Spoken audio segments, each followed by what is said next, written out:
Hoy quiero invitarlos a la epístola de Pablo a los Filipenses. Vamos al capítulo 1, vamos a leer los versículos de 12 a 26. Filipenses, capítulo 1, versículos de 12 a 26, epístola del apóstol Pablo a los cristianos en Filipos. ¿Ok? Y leamos con fe. Esta es la palabra de Dios, es alimento para nuestros corazones. Quiero que sepan, hermanos, que lo que me ha sucedido más bien ha servido para el avance del Evangelio. De tal modo que mis encarcelamientos por Cristo se han hecho evidentes en todo el pretorio y a todos los demás. Con mis encarcelamientos, la mayoría de los hermanos ha cobrado ánimo en el Señor y más se atreven a hablar la palabra sin temor. A decir verdad, algunos predican a Cristo por envidia y por pelear, pero otros lo hacen de buena voluntad. Unos anuncian a Cristo por pelear y no con sinceridad, pues creen que así añaden aflicción a mis prisiones. Pero otros lo hacen por amor y saben que estoy aquí para defender al Evangelio. ¿Qué diré entonces? Pues que a pesar de todo y de todas maneras, sea por pretexto o por verdad, Cristo es anunciado y en esto me gozo y me gozaré aún. Yo sé que por la oración de ustedes y con el apoyo del Espíritu de Jesucristo, esto redundará en mi liberación, conforme a mi anhelo y esperanza de que nada seré avergonzado, sino que con toda confianza y como siempre, también ahora Cristo será magnificado en mi cuerpo, ya sea por vida o por muerte. Porque para mí el vivir es Cristo y el morir es ganancia. Pero si el vivir en la carne resulta para mí en beneficio de la obra, no sé entonces qué escoger. Por ambas cosas me encuentro en un dilema. Pues tengo el deseo de partir y estar con Cristo, lo cual es muchísimo mejor, pero quedarme en la carne es más necesario por causa de ustedes. Y confío en esto, y sé que me quedaré, que aún permaneceré con todos ustedes para su provecho y gozo de la fe, para que abunde su vanagloria por mí en Cristo Jesús, por mi presencia otra vez entre ustedes. Les invito a que oremos una vez más. Padre Santo, muchas gracias, Dios, por tu palabra, por este registro histórico inspirado por ti, escrito por el apóstol Pablo, destinado a estos cristianos en Filipos, Señor. Que hoy, por medio de este testimonio, Señor, nosotros seamos animados a dedicar nuestra vida a Cristo, a tu Hijo Jesús, a nuestro Redentor, Señor. Que podamos ver en esta mañana cómo luce una vida dedicada a vivir para Cristo.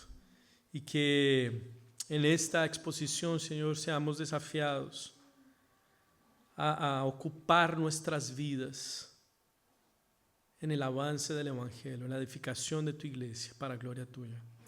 Oramos así agradecidos en el nombre de Jesús y para tu gloria. Amén. Hermanos y amigos, ¿cuáles son tus mayores preocupaciones o aspiraciones en la vida? ¿Qué es aquello que captura tus anhelos más profundos? ¿Qué es aquello en lo que sueñas, con lo que sueñas mientras que estás despierto? ¿Cuáles son tus compromisos más básicos? Las respuestas a esas preguntas revelan la causa por la que vives. ¿Qué es lo que tus respuestas revelan? ¿Cuál es la causa a la que estás dedicando toda tu vida, todo tu tiempo y todos tus esfuerzos? ¿Será que tus respuestas y aquello por lo que vives, en aquello en lo que inviertes tu tiempo, a lo que le dedicas todo tu esfuerzo, revela que eres discípulo de Jesús? ¿Que has tenido un encuentro con Él? ¿O no? Y es necesario que las causas o los esfuerzos o las motivaciones que nosotros tenemos en la vida sean afectadas después del encuentro con Jesús. Es inevitable, es necesario. El encuentro con Jesús debe afectar las causas por las que vivimos y en las que invertimos y por las que apostamos. Si somos discípulos de Jesús que viven por Él, entonces las cosas que perseguimos en este mundo deben ser diferentes de las cosas que persigue cualquier otra persona que no está en Cristo. Nuestra causa básica, esencial y principal debe ser Jesús como discípulos de Él. Fíjense cómo el apóstol Pablo, aquí en la misma epístola a los Filipenses, capítulo 3, describe cómo fue ese encuentro, o más bien, cuál fue el efecto de ese encuentro con Jesucristo. Él cambió por completo su causa. Sus esfuerzos se dirigieron a otro lugar. Su admiración, su devoción, su amor se fue a otro Señor. Fíjense lo que dice Filipenses 3, del 7 al 10. Pero todo lo que para mí era ganancia, lo he estimado como pérdida por amor de Cristo. Y a decir verdad, incluso estimo todo como pérdida por la excelencia del conocimiento de Cristo Jesús, mi Señor. Por su amor lo he perdido todo. Lo veo como basura para ganar a Cristo y ser hallado en Él. No por tener mi propia justicia que viene por la ley, sino por tener la justicia que es de Dios y que viene por la fe en Cristo, a fin de conocer a Cristo y el poder de su resurrección y de participar de sus padecimientos para llegar a ser semejante a Él en su muerte, si es que de alguna manera llego a la resurrección entre los muertos. Cambió por completo el móvil, la causa y todo lo que Pablo amaba y perseguía en este mundo. Le está diciendo, todo lo que para mí era valioso, precioso, lucrativo, se desmoronó delante de la belleza de Cristo. Y es hacia allá que nosotros debemos apuntar, que Cristo sea tan precioso de tal manera que las demás cosas se vean como pérdidas. Y estamos en ese proceso, y es un proceso que va a durar toda la vida. Es ese proceso de santificación, pero tenemos la esperanza de que llegará un día en el que podremos amar a Cristo como debe ser, como Dios manda. El apóstol Juan dice que todavía no se ha manifestado lo que nosotros debemos ser. Ya somos hijos de Dios, pero todavía no se manifiesta lo que hemos de ser, porque Cristo no se ha revelado tal y como es en todo su esplendor. Pero cuando ese día llegue, amaremos a Cristo sin ningún tipo de impedimento, sin la presencia del pecado, sin el corazón dividido. Hacia allá nos estamos dirigiendo. Sin embargo, necesitamos nutrir esa meta y esa expectativa. Bueno, la epístola de Pablo a los Filipenses, que es la carta donde acabamos de leer nuestro pasaje, es una carta que el apóstol Pablo envía a los cristianos en Filipos para aliviar su corazón. Ellos están preocupados porque el apóstol en ese momento está en la prisión en Roma. Y quiere decirles que está todo bien con él, que el Señor está usando todo eso para un propósito mayor. También envía esta carta con la intención de agradecer la ayuda que Filipos envió al apóstol Pablo por medio de Epafrodito.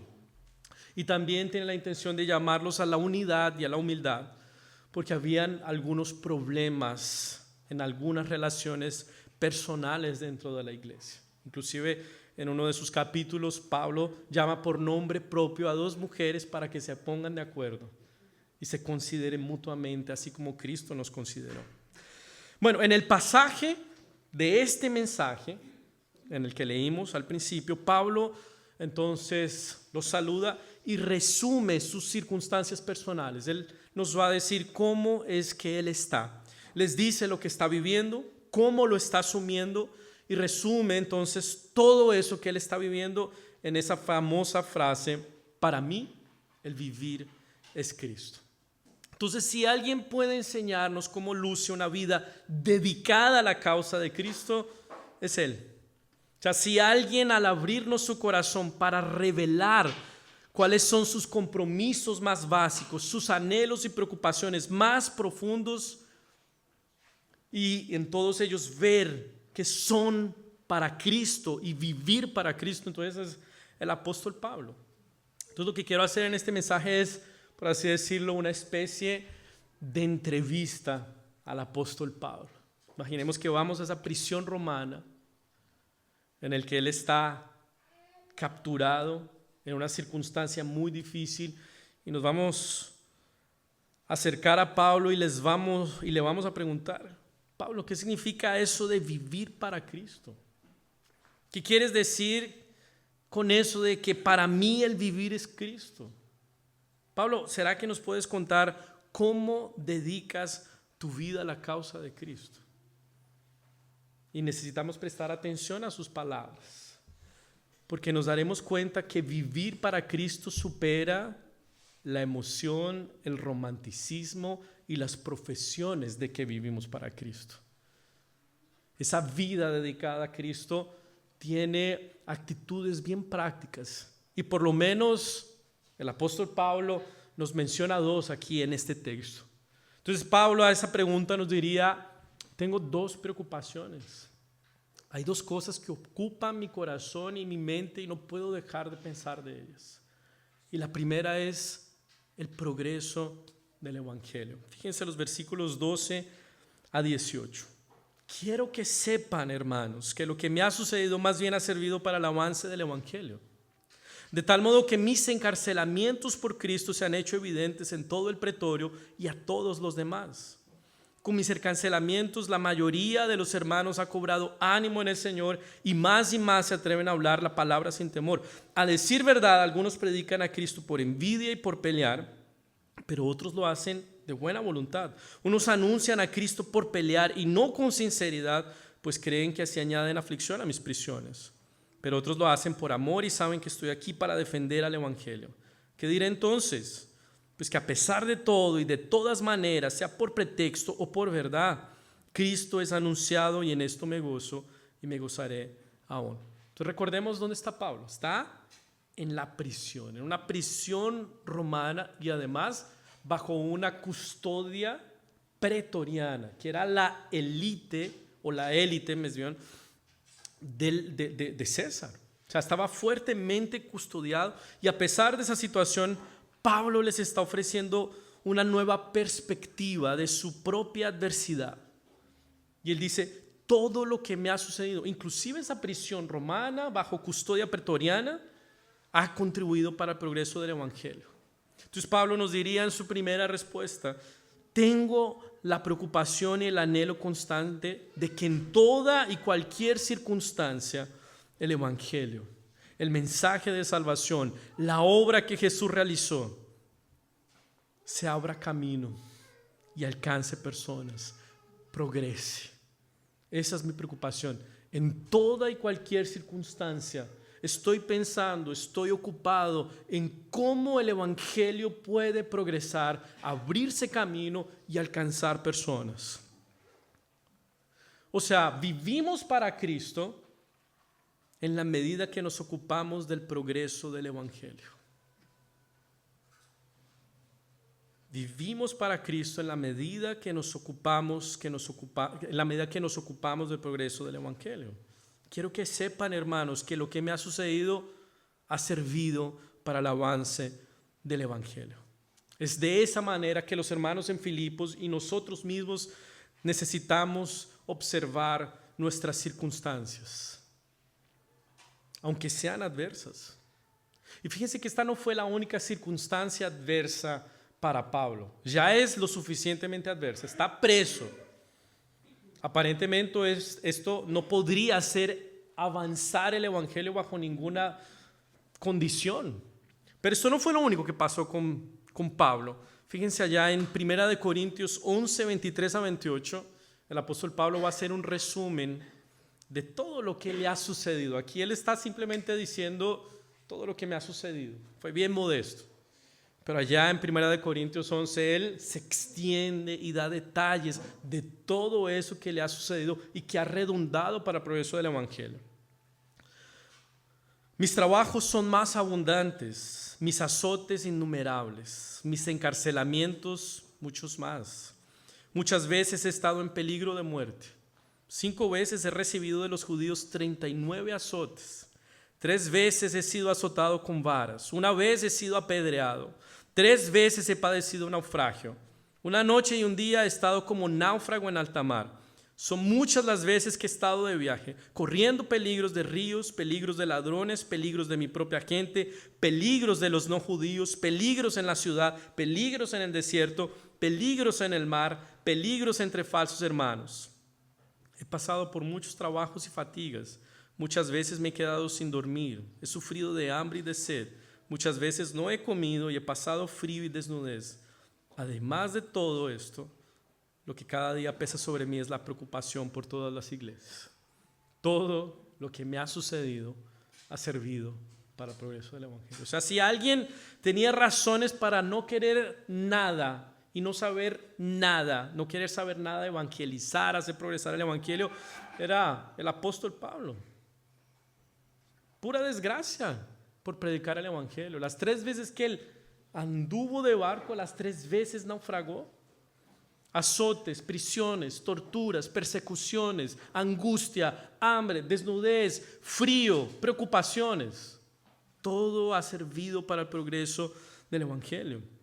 En medio de todas esas circunstancias, Pablo buscó ser un testigo fiel de Jesús.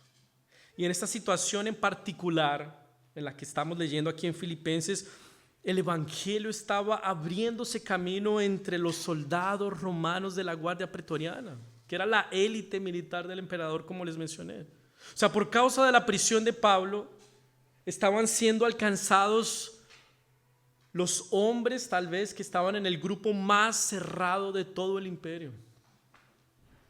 Es como que Pablo está diciendo, miren lo que el Señor está permitiendo. Fíjense cómo Dios está usando mis prisiones para alcanzar a las personas más improbables. ¿De qué otra manera el evangelio podría llegar a estas personas? Y el evangelio alcanzó a esas personas de tal manera que al final de la epístola a los filipenses, Pablo se despide mandando los saludos de estos soldados que ahora son hermanos en Cristo. Los de César los saludan. O sea, todo ese tiempo que Pablo estuvo preso, él no estuvo de brazos cruzados. Él estuvo haciendo de esa oportunidad, de esa circunstancia más bien, una oportunidad para hacer progresar el evangelio. Entonces, vivir para Cristo implica desarrollar una conciencia en la que se reconocen nuestras más diversas situaciones y circunstancias como el envío de Dios para hacer progresar el evangelio. Como oportunidades que el Señor está colocando delante nuestro para que el evangelio, poder de Dios para salvación, progrese en este mundo. Aquí en Valdivia, en Río Bueno, en Villarrica, en tu casa, en tu barrio, en nuestra ciudad. Toda y cualquier circunstancia que estás viviendo es un envío de parte del Señor para que su evangelio pueda progresar. Es así que evidenciamos que vivimos para Cristo. Eso significa que no hay condiciones ideales para hacer avanzar el evangelio. No esperes que la tribulación termine. No esperes que el sufrimiento acabe. No esperes un tiempo ideal. No esperes ciertas condiciones para hacer progresar el evangelio, para predicar el evangelio. En medio de tu vida sufrida, difícil, ajetreada y corrida, necesitas predicar el evangelio. En medio de tus idas al hospital, de tu enfermedad, de tu crisis, de tu dolor, en medio de los dolores que puedas estar viviendo, puedes manifestar que eres sustentado por la bondad, la gracia y misericordia del Dios que lo entregó todo por nosotros en Cristo Jesús. Las personas no serán más sorprendidas porque ven entre el pueblo cristiano gente exitosa, con buena salud y con dinero en los bolsillos. Se van a sorprender de que personas quebradas, igual que ellos en un sentido, con problemas, con crisis, con enfermedades, tienen una esperanza diferente. ven al futuro con esperanza, están sustentados por algo más que dinero, buena salud o una buena familia, están sustentados por el propio Dios. Entonces las circunstancias adversas especialmente son usadas por Dios para testificar que estamos agarrados a algo más sólido que buena salud y estabilidad. Quiero que sepan que todo lo que me ha sucedido ha servido para el progreso del Evangelio. No esperes una condición que no va a llegar. No esperes madurar en la vida para comprometerte en la iglesia. Porque pasa que cuando madures digas, oye, dejémosle eso a los más jóvenes. No esperes terminar la universidad o jubilarte o tener más espacio, más tiempo para servirle al Señor y hacer progresar su evangelio. Tal vez esas situaciones no van a llegar. Y cuando lleguen, existirá otra disculpa. Quiero que sepan, hermanos, que todo lo que me ha sucedido ha redundado para el progreso del evangelio. Yo conocí de cerca un testimonio que me impactó mucho. Alguien que tuve la oportunidad de acompañar y pastorear durante un tiempo.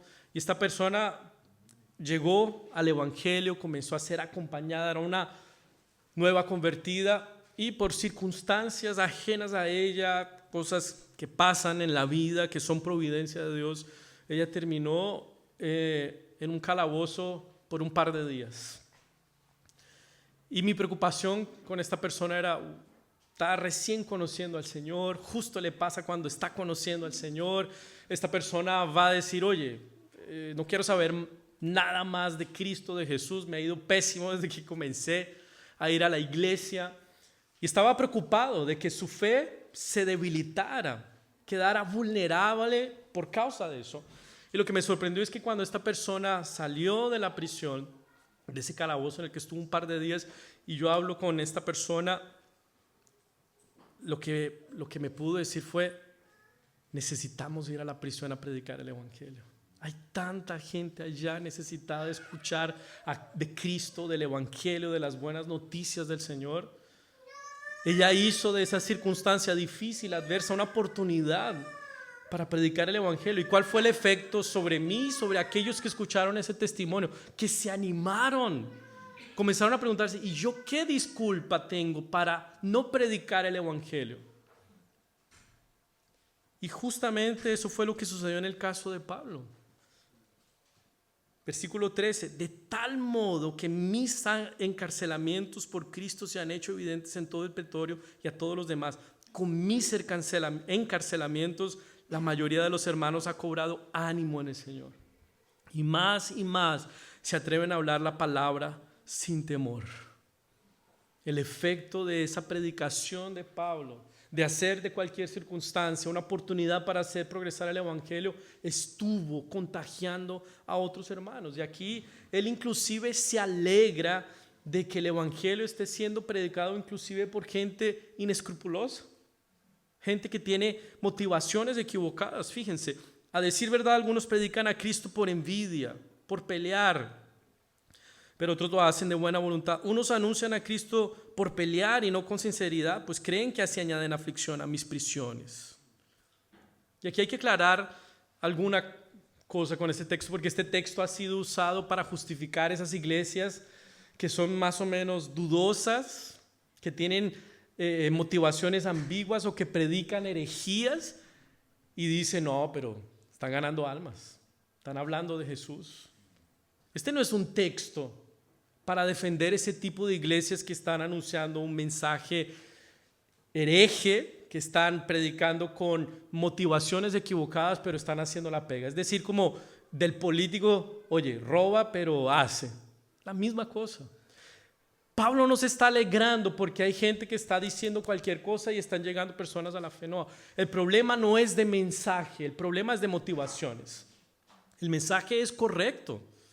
Cristo se está proclamando fielmente y verdaderamente. Esa distinción de mensajes queda muy clara en Gálatas, porque Pablo va a denunciar que hay otro evangelio que está siendo predicado, entonces que esos caigan bajo maldición. Pero aquí no hay un problema de mensaje, hay un problema de motivaciones. Y lo importante aquí ver es que Pablo se está alegrando, aunque haya personas que estén predicando el evangelio para oponerse a él. Porque por encima de su reputación o de su comodidad o de sus circunstancias favorables que está el progreso del evangelio. Yo me alegro. De todas maneras, sea por pretexto o por verdad, Cristo es anunciado y en esto me gozo y me gozaré aún. La palabra de Dios está predicada con fidelidad, aunque sean por hombres que tienen motivaciones ambiguas o equivocadas. ¿Qué importa? Me gozaré. Porque la preocupación de Pablo, ¿qué es? Vivir para Cristo, no para su propia causa, no para su reputación, no para su reino, sino para hacer el nombre de Jesús reconocido. Y él puede alegrarse. Y esto está contagiando a otros que se animan a predicar.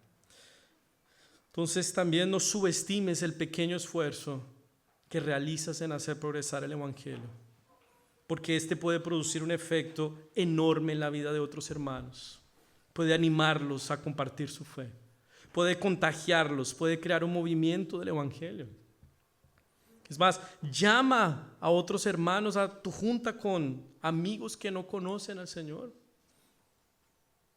Llama amigos a tu casa y llama a otros hermanos para conectarlos, para predicarles el evangelio. Sumen esfuerzos para exponer a otras personas al evangelio. Y oremos para que el Señor nos permita ser una iglesia ocupada en hacer progresar el evangelio. Porque eso hace parte de vivir para Cristo. ¿De qué manera nuestra vida está contribuyendo para el progreso del evangelio? ¿Cómo has mirado tus circunstancias? ¿Con los ojos de alguien que su mayor preocupación es su progreso en este mundo?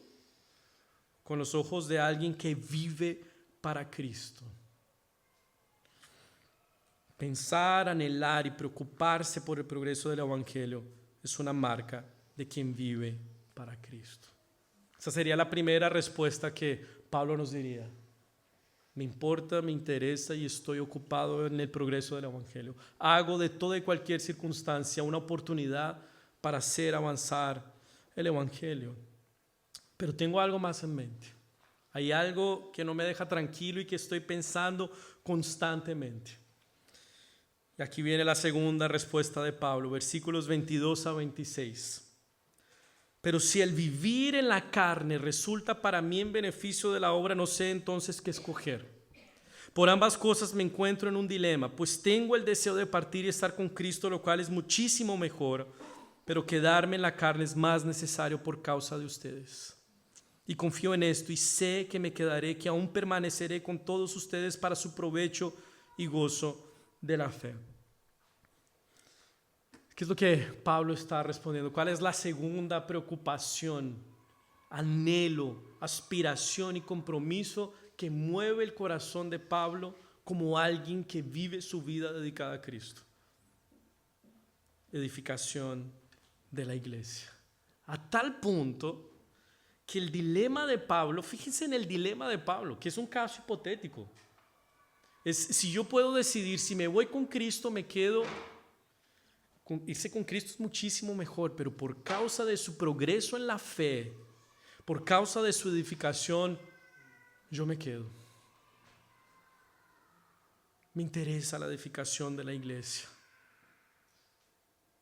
Quiero ver progresar a mis hermanos en la fe. Quiero ver en ellos que el carácter de Cristo sea formado. Fíjense, Pablo asume como suya la responsabilidad del crecimiento de estos hermanos. Y no es diferente con nosotros. Cuando hacemos parte de la iglesia, hacemos parte del cuerpo de Cristo. Tenemos responsabilidades en ella y una de ellas es promover el crecimiento y edificación de nuestros hermanos, evitar su tropiezo, estimular su crecimiento. Entonces, tu servicio en la iglesia, tu participación en la edificación de la iglesia, que es el cuerpo de Cristo, evidencia que tu vida es Cristo, que para ti el vivir es Cristo. Porque eso hace parte de gente que vive para Cristo, de discípulos de Jesús. ¿Has hecho de esta responsabilidad una prioridad?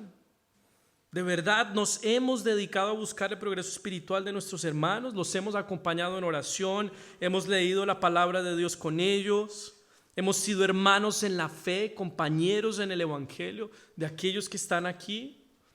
O vienes aquí a la iglesia únicamente los domingos, entras, te sientas, no pillas a nadie, no conversas con nadie y te vuelves a tu casa. Esa no es la realidad, la dimensión y las relaciones que deberían existir dentro de la iglesia. Alguien que vive para Cristo está preocupado en edificar la iglesia. Y si a todas estas preguntas has dicho no es una prioridad para mí, no estoy acompañando a alguien, no estoy caminando con alguien más, puede ser porque no estás compartiendo lo suficiente con tus hermanos. Porque esta disposición a edificarnos mutuamente solo puede crecer en el suelo fértil de relaciones profundas e intencionales. Sin eso, sin pasar tiempo juntos, sin gastar tiempo, sin conversaciones profundas, sin compañerismo, no esperes ser edificado ni edificar a otros. Fíjense cómo saluda el apóstol Pablo a estos hermanos de Filipos.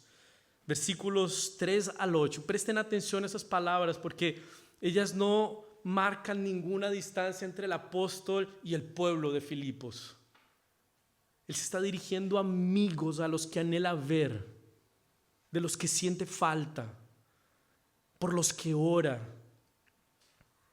Doy gracias a mi Dios cada vez que me acuerdo de ustedes. En todas mis oraciones siempre ruego con gozo por todos ustedes, por su comunión en el evangelio desde el primer día hasta ahora. Estoy persuadido que el que comenzó en ustedes la buena obra la perfeccionará hasta el día de Jesucristo. Es justo que yo sienta esto por todos ustedes porque los llevo en el corazón. Tanto en mis prisiones como en la defensa y confirmación del evangelio, todos ustedes participan conmigo de la gracia, porque Dios me es testigo de cuánto los amo a todos ustedes con el entrañable amor de Jesucristo. ¿Será que tú puedes decir esto de tus hermanos de Ríos de Vida? Pasas tiempo con las personas de aquí que puedes decir: Señor, estoy tan agradecido por la vida de mis hermanos. Estoy tan feliz de que estas personas, de que estos hermanos, de que estos amigos estén en mi vida. Señor, los llevo en el corazón. Dios es testigo de cómo los amo con el entrañable amor de Jesucristo. Y ese amor, esa cercanía que Pablo manifiesta en esa epístola, explica parte de ese dilema. Tú no tendrías ese dilema con gente con la que no estás cercano. Pero la cercanía de Pablo con esos hermanos de Filipos es tan profunda y tan estrecha que él está en el dilema. Él sabe que si les falta, ellos tendrían problemas y viceversa. Pablo está siendo servido por los hermanos de Filipos también. Y ese dilema debería acercarnos a nosotros también. Si yo le falto a mi hermano, ¿cómo estaría él? Cuando dejas de venir aquí, no solamente tú te pierdes la oportunidad de ser servido y ser edificado, también estás perdiendo la oportunidad de servir y edificar a otros. Y esa disposición a servir y edificar solo puede crecer en el suelo fértil de relaciones profundas e intencionales. Necesitamos pasar tiempo juntos y juntos pasar tiempo delante de Dios. No es suficiente con el par de horas que pasamos aquí el domingo. Estos son los hermanos, los amigos, los compañeros del evangelio que el Señor te dio para peregrinar por este mundo. Entonces la persona que tienes a tu lado es responsable por tu crecimiento y edificación y tú por el de ella. ¿Cómo estás asumiendo esa responsabilidad? Y la manera en que la asumas testifica cómo vives para Cristo. Si dices o si has escuchado personas que no es tan difícil en este tiempo que dicen: amo a Jesús pero no a la iglesia. Eso no es bíblico. Estás diciendo: amo a Jesús pero odio a su novia con la que se va a casar por toda la eternidad. Amo a Jesús pero no me interesa tener parte con su cuerpo. que es la iglesia. Eso no existe. Si tú dices que vives para Cristo y no tienes ninguna consideración por la iglesia y por tus hermanos, mi hermano, no vives para Cristo. Y caminando al final de nuestra entrevista con Pablo, ¿cuál es el fin de toda esa vida dedicada a Cristo? ¿Cuál es el objetivo último y final que persigues con el progreso del Evangelio, con la edificación de la iglesia? Y ahí nos devolvemos unos versículos 19 a 21. Yo sé que por la oración de ustedes y con el apoyo del Espíritu de Jesucristo, esto redundará en mi liberación, conforme a mi anhelo y esperanza de que nada seré avergonzado, sino que con toda confianza y como siempre, también ahora, y ese es el anhelo y esperanza de Pablo, aquello que él persigue con todo su corazón, Cristo será magnificado en mi cuerpo, ya sea por vida o por muerte. Porque para mí el vivir es Cristo y el morir es ganancia. ¿Cuál es el mayor anhelo de Pablo en toda esta situación? ¿Salir de la prisión? No. Él considera que podría morir. Esa es una de las posibilidades que él enfrenta. Sea que viva o que muera, mi anhelo y mi esperanza es que Cristo sea magnificado, que Él sea exaltado, glorificado a través de mi vida. Deseo que Cristo sea conocido, que el nombre de Jesús sea proclamado, que Él y solo Él manifieste su bondad, su gracia y misericordia a través de mí en cada circunstancia de mi vida. En medio de mis situaciones, sean las que sean, lo que más me interesa es que el Evangelio sea anunciado, que el nombre de Jesús sea proclamado. Aunque no entienda las circunstancias por las que estoy pasando, aunque duelan, aunque esté en sufrimiento, aunque no quiera vivir esto que estoy viviendo ahora, una sola cosa me interesa en todo esto, y es que tú seas glorificado, que tú seas magnificado, que tu nombre sea conocido. Eso es lo que me interesa en la vida, diría Pablo. Y eso es lo que manifiesta que vivimos para Cristo. Ahora, ¿por qué Pablo puede vivir una vida así? En la que ya vimos que fue cercado de mucho sufrimiento, dolor y tribulación, y él así, aún con todo y eso, dice, estoy haciendo de toda circunstancia una oportunidad para hacer el Evangelio. Me interesa la edificación de la iglesia tanto que si yo pudiera elegir quedarme o irme con Cristo, yo me quedo. Lo hago todo para la gloria de Cristo, pero ¿por qué? ¿Cuál es la causa de esa vida vivida para Cristo? Quiero que veamos el versículo 1, porque tiene que ver con la identificación de Pablo, cómo él se entiende, cómo él se identifica, cómo él se asume. Aquí están Pablo y Timoteo escribiendo, ¿no? Pablo como autor principal, y dice: Pablo y Timoteo, siervos de Jesucristo. La causa de que Pablo sea alguien que vive su vida para Cristo de esa manera como lo vimos, es porque él es siervo, él sabe que es un siervo de Jesucristo. Y aquí la palabra siervo no captura la fuerza, la intensidad de la palabra que está ahí en griego, que es doulos, que significa literalmente esclavo.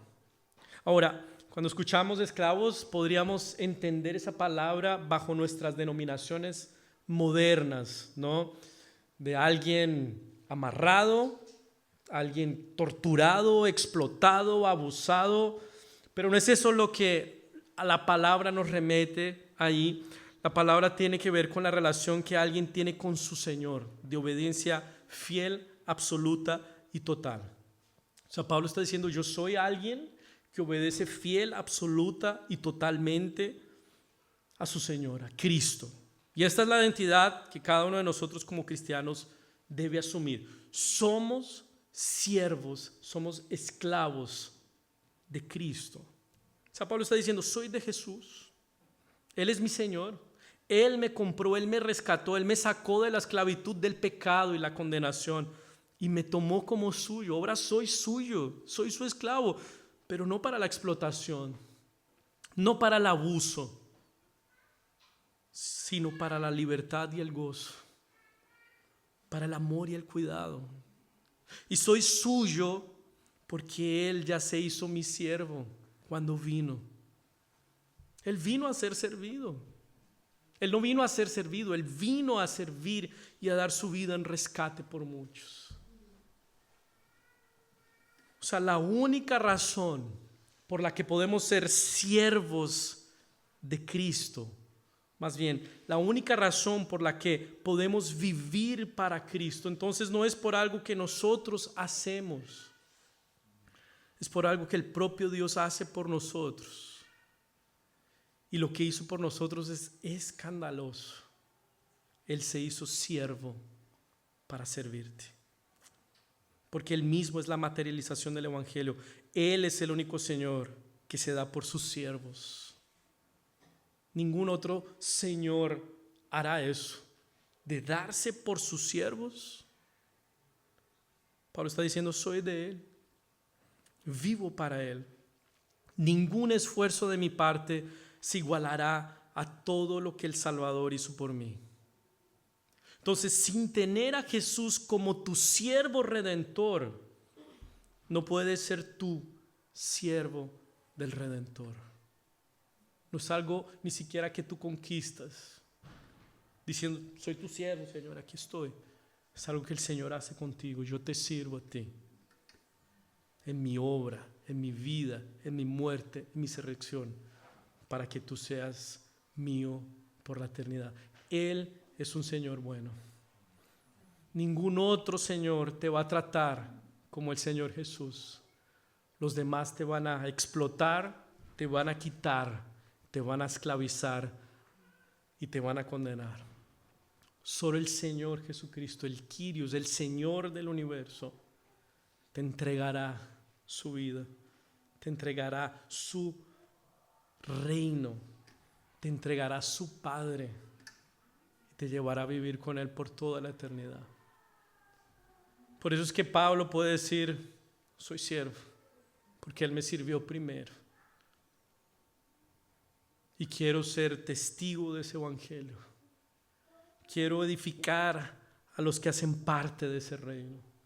Y quiero hacerlo todo para gloria de Cristo. Sin esa comprensión, sin que hayas vivido eso, ser siervo no es cuestión de fuerza de voluntad, de resolución y de valentía. Es de gente que es servida por el Rey, siervo. Oremos, mis hermanos, y que en nuestra vida nosotros podamos decir por pura gracia de Dios y por el servicio de Jesús a nosotros, para mí el vivir es Cristo. Oremos. Padre Santo, muchas gracias, Dios, por tu palabra. Gracias por lo que Cristo hizo por nosotros y en nuestro lugar, Señor. Gracias porque Él nos sirvió primero. Él no vino a ser servido, sino para servir y dar su vida en rescate por muchos. Y su servicio por nosotros lo llevó a la muerte, a derramar su sangre para purificación de nuestros pecados, a vivir de manera perfecta la vida que es imposible para nosotros vivir. Gracias, Señor, por Jesús, nuestro siervo redentor, que por su obra y su servicio a nosotros, hoy nosotros podamos dedicarnos por completo a Él. Ayúdanos, Señor.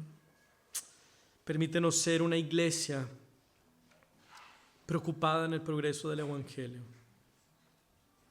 Permítenos ser una iglesia, Señor, preocupada en la edificación mutua entre los hermanos.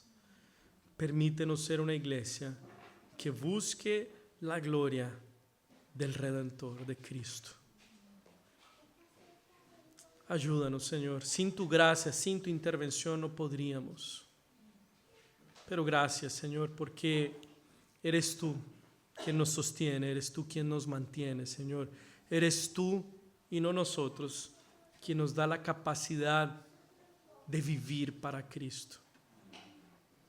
Gracias porque vivir para Cristo en un sentido no se trata de lo que nosotros hacemos, sino de lo que fue hecho a favor de nosotros en Jesús. Y ayúdanos a descansar en eso. Y al ser impulsados y constreñidos por este amor, Señor, generoso, sacrificial, no tengamos otra respuesta a no ser ofrecer nuestras vidas a Cristo. Oramos así agradecidos en el nombre de Jesús y para tu gloria. Amén.